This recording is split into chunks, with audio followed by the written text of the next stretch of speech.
Power TV ವರದಿಯನ್ನ ಪ್ರಸಾರ ಮಾಡಿತು. ಅದು ಈಗ ರಾಷ್ಟ್ರೀಯ ಅಂತಾರಾಷ್ಟ್ರೀಯ ಮಟ್ಟದಲ್ಲೂ ಕೂಡ ವಿಸ್ತೃತವಾದ ಸುದ್ದಿ ಆಗ್ತಾ ಇದೆ. ರಿಪಬ್ಲಿಕ್ ಟಿವಿಯಲ್ಲೂ ಕೂಡ ವಿಸ್ತೃತವಾದ ವರದಿಯನ್ನ ಪ್ರಸಾರ ಮಾಡಿದ್ರು. ಅಲ್ಲದೆ ನಮ್ಮ ಎಕ್ಸಿಕ್ಯೂಟಿವ್ ಎಡಿಟರ್ ಚಂದನ್ ಶರ್ಮಾ ಅವರನ್ನ ಕೂಡ ಸಂಪರ್ಕ ಮಾಡಿ ಮಾಹಿತಿಯನ್ನ ಕೂಡ ಕೇಳಿದ್ರು. ಇವತ್ತು ರಿಪಬ್ಲಿಕ್ ಟಿವಿಯಲ್ಲಿ ಏನು ಸುದ್ದಿ ಪ್ರಸಾರ ಆಯಿತು, ಚಂದನ್ ಶರ್ಮಾ ಅವರು ಮಾಹಿತಿಯನ್ನು ನೀಡಿದ್ರು. ಆ ಬಗ್ಗೆ ನೋಡ್ಕೊಂಡ್ ಬರೋಣ ಬನ್ನಿ.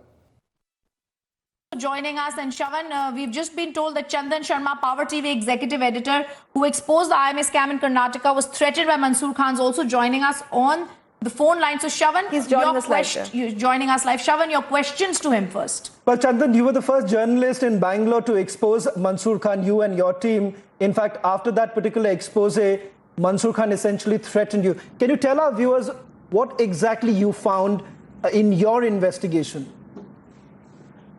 Oh, thank you very much, and good morning to everyone who are in the studio. Shavan, Sakal, and Rithi. I would just take 3 minutes of your time. Rhythm. I would want to take back you to the history before I proceed further. I will tell you, in the month of February 2019, the date was 13th of February, we exposed IMA scam on Power TV.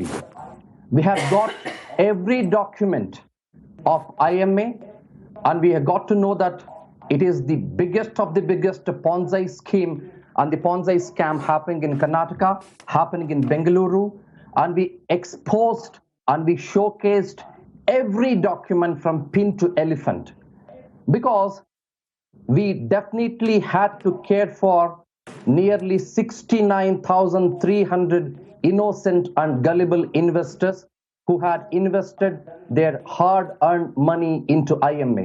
It is not just 40,000. Let me be very precise, Shavan. 69,300 investors have put in their money into IMA so far. And many of them are economically weak, and they all come from poor educational background. When we exposed IMA in the month of February 13, 2019, people from IMA called me, people from IMA started to call our office, and they threatened us with dire consequences. They told us, we will do that to you, we will do this to you. How on the earth you can expose IMA? They are the biggest philanthropists, they are the biggest social workers in Karnataka, and you cannot expose them. Following that day, on February 14th, IMA did file an extortion, blackmail, and a conspiracy case on Power TV against me, for which we responded very strongly and very affirmatively, and we threw them a challenge, asking them to come to studio and prove if in case they are innocent. But let me tell you, nobody has turned up even till today. And in the March, we met the Honorable Home Minister of Karnataka, Honorable in quotes, Mr. M.B. Patil. Our representation team met Mr. M.B. Patil, and we gave him this big of document. And we told him, sir, this is a big Ponzi scheme. You will have to take care of it. Let me complete. I'll just take one more minute. We also met the then Police Commissioner of Karnataka, Mr. Sunil Kumar.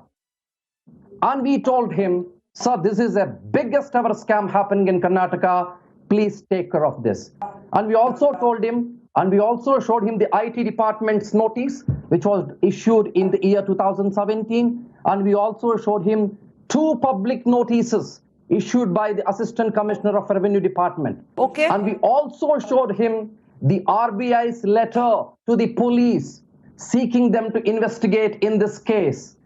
All of them said, sir, how can we take any action on this? Because there are no investors who are coming up and complaining about IMA. We know everything about IMA. We know that they are frauds. But how can we take complaint? How can we take an action unless somebody comes and complains? We asked him one question. We asked Mr. Sunil Kumar one question. Sir, why don't you go ahead and take a sumoto complaint? And why don't you charge them? Why don't you call them and inquire?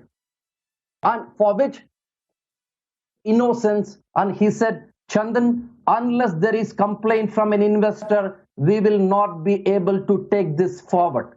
let me tell you, this is not just the nexus between the bureaucrats. This is not just the nexus between Yes. the politicians. This is not just the Right. nexus between the officers.